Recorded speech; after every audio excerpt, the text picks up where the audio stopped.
The lobby of a prestigious law firm in Chicago gleamed under the bright lights, but to Maya Brooks, it felt cold and suffocating. Every surface was polished to perfection, every corner humming with quiet power, power that people like her rarely had access to. Clutching a folder tightly, she stepped forward, her heels clicking against the marble floor. Inside that folder lay more than just documents. It held the last thread of hope she had left. She approached the receptionist, who barely spared her, a glance before making a call. Moments later, Maya was ushered toward the glass office doors of Ethan Reynolds, one of the firm's top attorneys. As she entered, he barely looked up from the scattered papers on his desk, his indifference evident.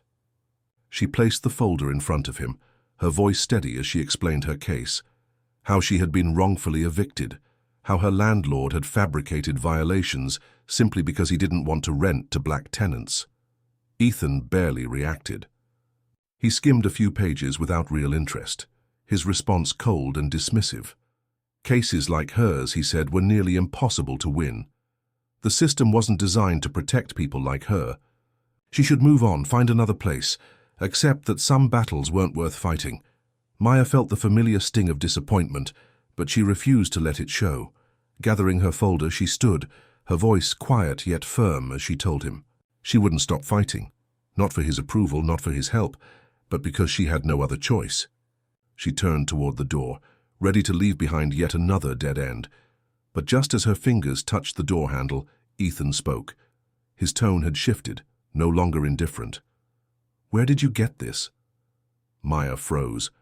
For the first time since she walked in, his voice held something new, hesitation. A flicker of doubt.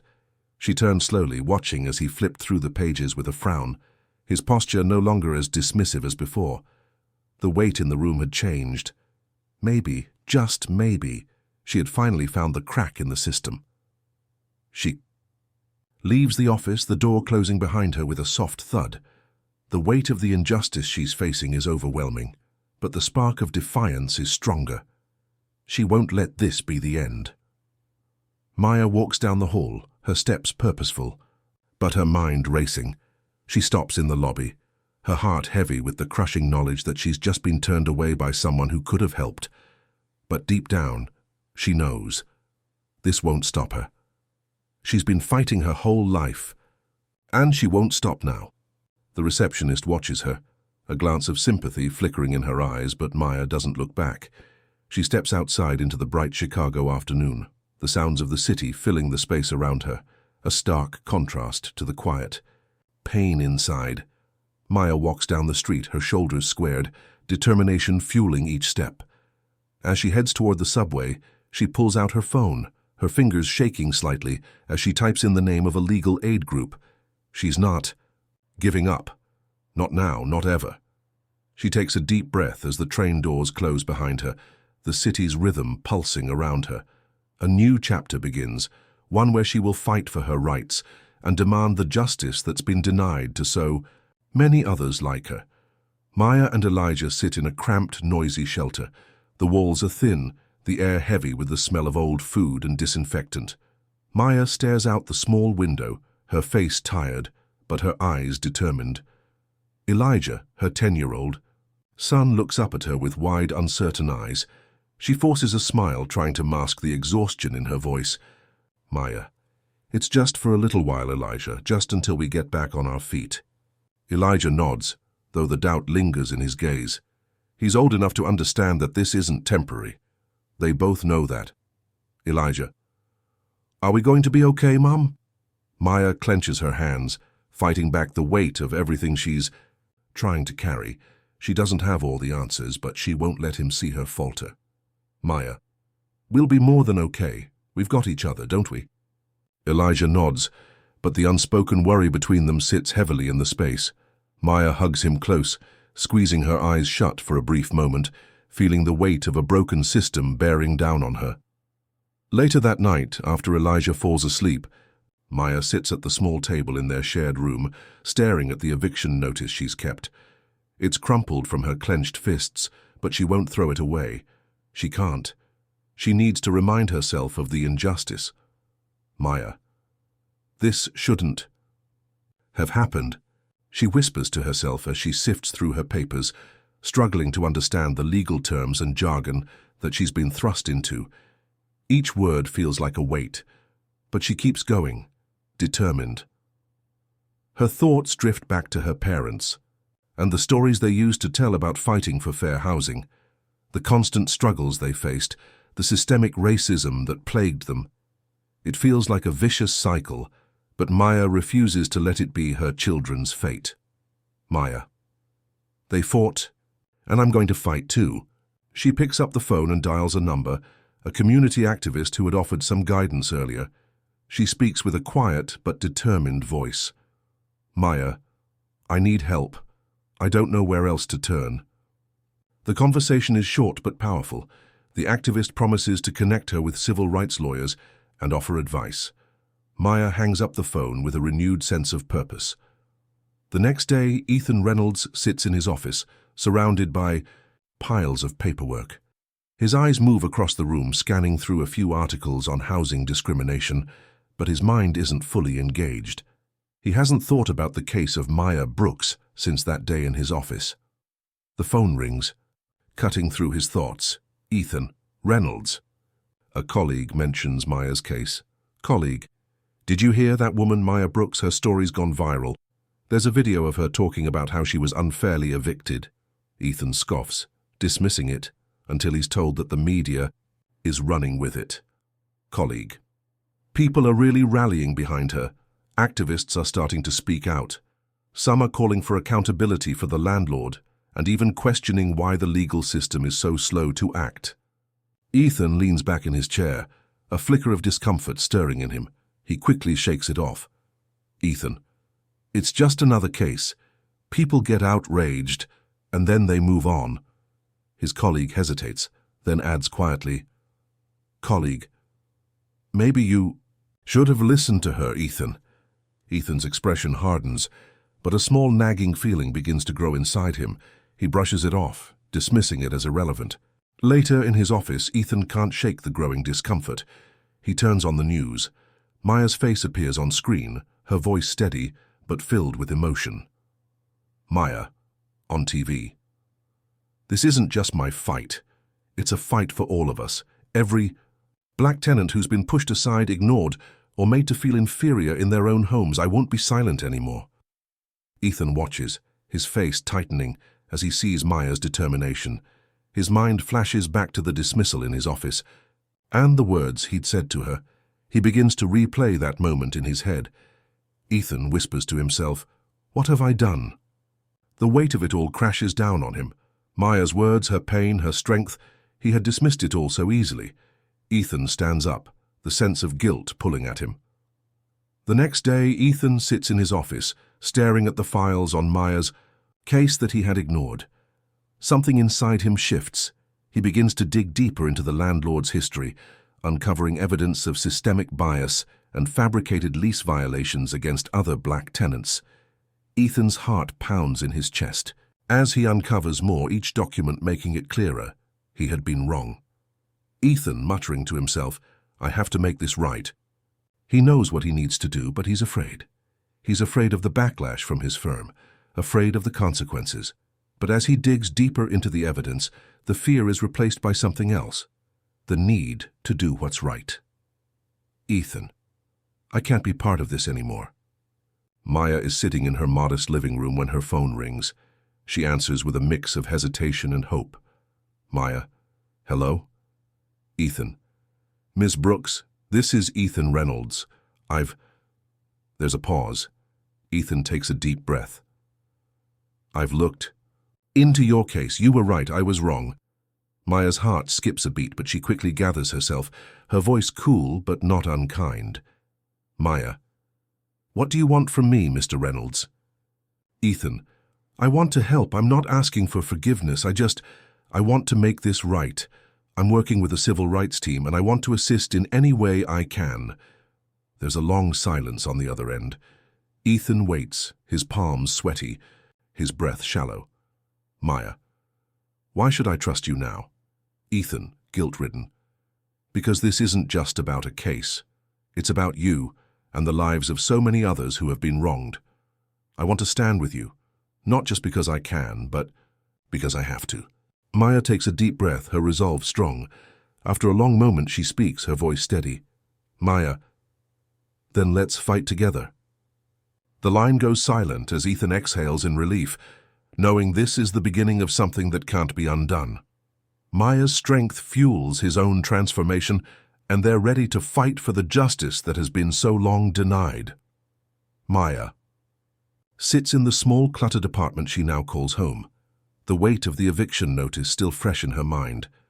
The hum of the city outside contrasts with the stillness in the room. Elijah, her 10-year-old son, plays quietly in the corner, unaware of the tension hanging in the air. Maya's eyes are fixed on the phone in her hand, her fingers hesitating over the dial. She takes a deep breath before pushing the call button. Maya, softly to herself, "One step at a time." The phone rings and her mind races with the voices of rejection, but she pushes it all aside. The phone picks up. Activist, voice on phone. "Hello, this is Tanya. How can I help?" Maya, gathering courage. "My name is Maya Brooks. I'm calling about my eviction case. I've been trying to get legal help, but it's been hard. No one seems willing to fight for me." Tanya, gentle. "I understand. You're not the only one, but we can help. Let's get started. This fight isn't over."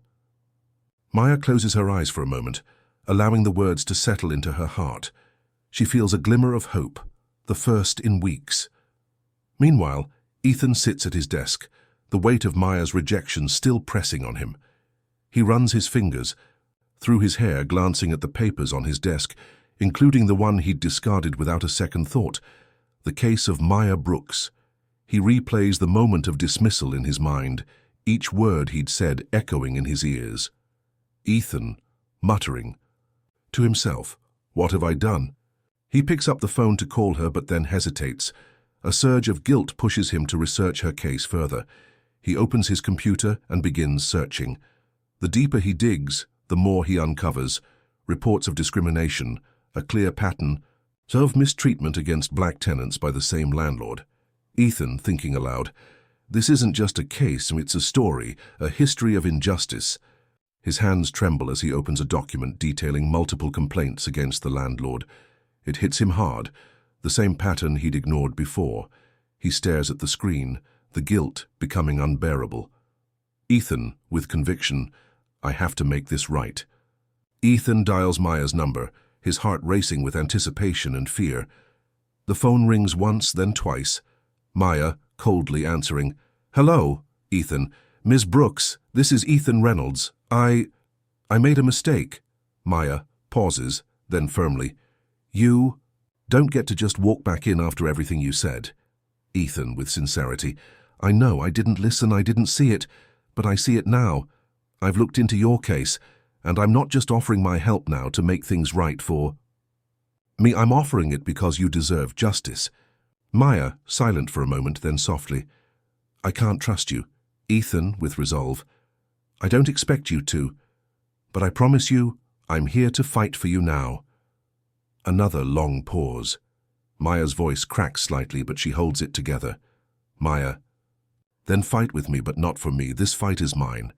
Ethan, nodding. "I understand, I'm in this with you." The trial begins, the courtroom thick with tension. Maya sits in the witness stand, her hands folded tightly but her back straight. She takes a deep breath and begins to speak. Her voice is steady, but laced with emotion. "Maya, I was a tenant. I paid my rent.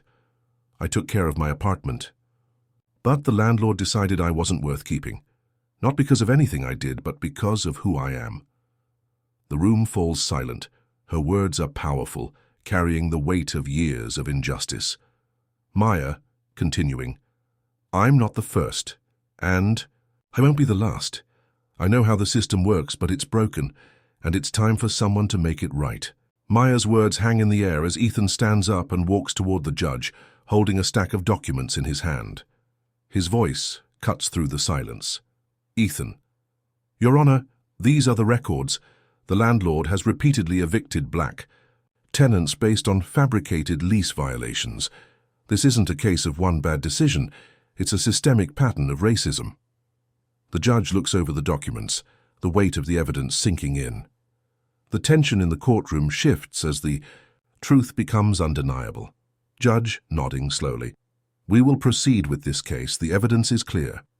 In the days that follow, the media picks up the story. Headlines across the nation call attention to the discriminatory practices in housing, with Maya at the forefront of the fight. The landlord is forced to settle, agreeing to a financial payout and the reinstatement of Maya's lease, but Maya, ever resolute, refuses to return. Maya, speaking to reporters, I won't go back to a place that never truly wanted me. This is bigger than me. It's about every person who's been treated like they don't belong. We all deserve better. Her words reverberate through the streets, igniting a conversation that goes beyond the courtroom and into the heart of the country. Ethan, now estranged from his firm, sits in his office at a civil rights organization. He watches the news. His mind still racing. The cost of his decision weighs on him, his career, his reputation, everything he'd built. He picks up the phone, dialing Maya's number once again. She answers almost immediately. Maya. What now, Mr. Reynolds? Ethan pauses, then softly. I'm sorry. I'm sorry for everything I said. I was blind and I should have seen you, really seen you from the start. Maya pauses, then sighs. I'm not angry with you, Ethan, but I don't need your apology. What I need is for people like you to help change the system, not just pick up the pieces after it's already broken. Ethan nods, feeling the weight of her words, but also a sense of clarity he hadn't had before. Ethan, humbly, I promise you, I'm doing everything I can to make sure this never happens again. A quiet moment passes, but Maya speaks again, softer this time. Maya. Then we're on the same side. The phone call ends. Maya's fight for justice has only just begun, and Ethan has chosen to walk beside her, not as a savior, but as an ally, learning, growing, and doing his part to help change the system. The journey is far from over, but it's one step closer to the justice that Maya and so many others deserve. Maya Brooks stands at her kitchen counter, the settlement check in front of her. It's a significant amount, more than she expected. Her hand trembles slightly as she holds it, but her eyes are clear. She glances over at Elijah, sitting at the table, his small face reflecting the quiet pride and worry of their shared struggle. Maya, softly to herself, this isn't just for me. Elijah looks up, sensing the change in his mother's tone.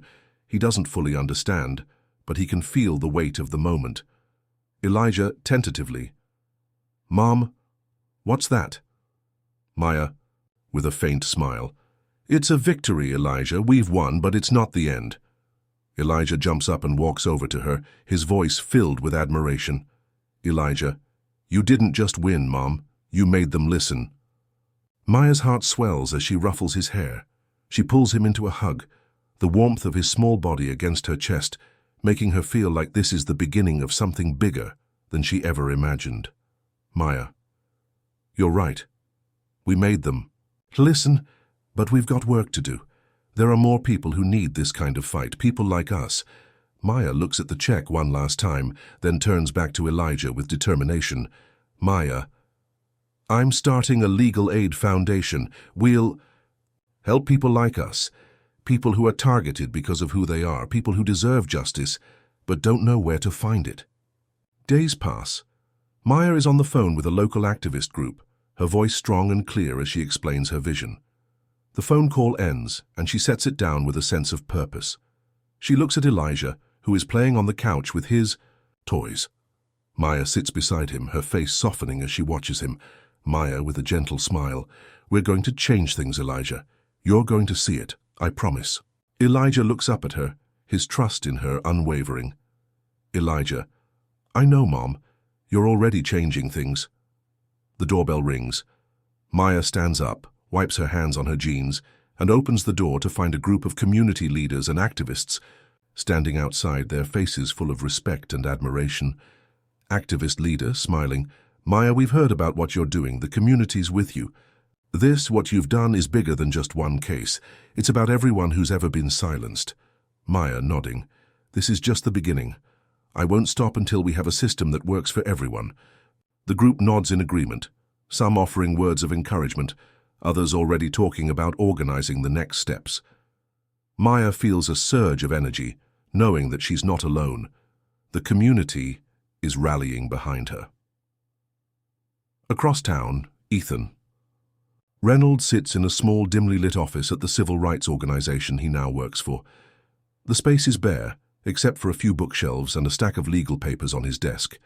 He runs a hand through his hair, the guilt still weighing heavily on him. He looks out the window, the city's noise distant, as if everything outside has become muffled by the decisions he's made. He picks up his phone and dials Maya's number. It rings twice before she picks up. Maya, cautiously, hello? Ethan, softly, with sincerity. Ms. Brooks, I owe you an apology. Not for redemption, but because I finally understand. I can't take back what I did, but I can do better. Maya pauses, then speaks firmly. You had your chance. You made your choice. Ethan, with regret. I was blind, Maya. I saw you as just another case, but you were never just a case. You were a person, a mother, fighting for your life and your son's future. I see that now. There's a silence between them, and then Maya responds. Her voice is calm but firm. Maya, I can't trust you, Ethan. I can't let you just walk in and pretend like everything's fine. Ethan, nodding to himself, knowing this is something he must earn. I know I'm not asking you to trust me, but I'm here now and I'm here to fight with you, not for you. Maya sighs, the weight of the past sitting heavily on her chest. She knows forgiveness isn't for her, but for the larger fight that needs to happen. Maya, with quiet strength. You're right. I don't need you to fight for me. But I'll accept your help, Ethan, not because I need it, but because this fight is bigger than any one of us. It's about everyone who's been wronged by a system that doesn't care. Ethan breathes a sigh of relief, his chest tightening with both guilt and a renewed sense of purpose. Ethan, then we'll do this together. The courtroom is filled with tension. Maya sits at the stand, her eyes locked on the lawyer for the landlord who stands across from her with a smug expression. Ethan stands quietly in the background, watching as Maya's testimony fills the shy room. Maya, steadily but with emotion. I was evicted for no reason other than the color of my skin. I paid my rent, I took care of my home. But that didn't matter. What mattered was that I didn't fit into the landlord's idea of who should be allowed to live in his building. The landlord's lawyer stands, ready to discredit her. Landlord's lawyer. Your Honor, we know this tenant has been problematic. She was a difficult tenant, often complaining, causing disturbances. She wasn't evicted for her race, but for her behavior. Maya's eyes narrow, but she holds her ground. Maya, I wasn't evicted for anything I did. I was evicted because I'm black, and my landlord didn't want someone like me living in his building. Ethan steps forward, papers in hand. He presents documents showing a pattern of discrimination against black tenants. Ethan, assertively. Your Honor, the evidence shows a long history of fabricated lease violations against black tenants. This is not an isolated incident, the courtroom murmurs. The judge looks over the evidence, then addresses the landlord. Judge, it's clear that the actions of the landlord were discriminatory. This case will proceed. As the case ends, Maya stands tall, the weight of her journey reflected in her eyes. She watches as the landlord settles, agreeing to a financial payout. But Maya, ever resolute, turns it down. Maya, firmly. I won't return to that place. I'm not interested in their money. What I'm interested in is changing a system that's broken. The crowd outside the courthouse is buzzing with excitement, their chants of support filling the air. Maya steps outside, and the roar of the crowd swells around her. Activists shouting from the crowd, Maya, you're a hero. Your fight will change this city. Maya smiles, the pride in her heart swelling as she walks through the crowd. Not just a survivor, but a leader, a symbol of everything that needs to change. Meanwhile, Ethan watches Maya's speech at a community rally. He stands at the back of the crowd, his heart heavy but filled with clarity. He sees now that justice isn't about the law, it's about the people who are willing to fight for it. Maya, speaking into the microphone, her voice powerful. Justice isn't given. It's fought for, and we will keep fighting until every last one of us is treated with dignity. Ethan watches, his heart swelling with both pride and guilt. Her words echo in his mind, Ethan to himself with resolve. This is just the beginning. The fight will continue. The camera pulls back, leaving Maya at the front of the rally. A powerful symbol of justice as the crowd erupts in applause. The story closes with a sense of hope and determination. The fight for change far from over.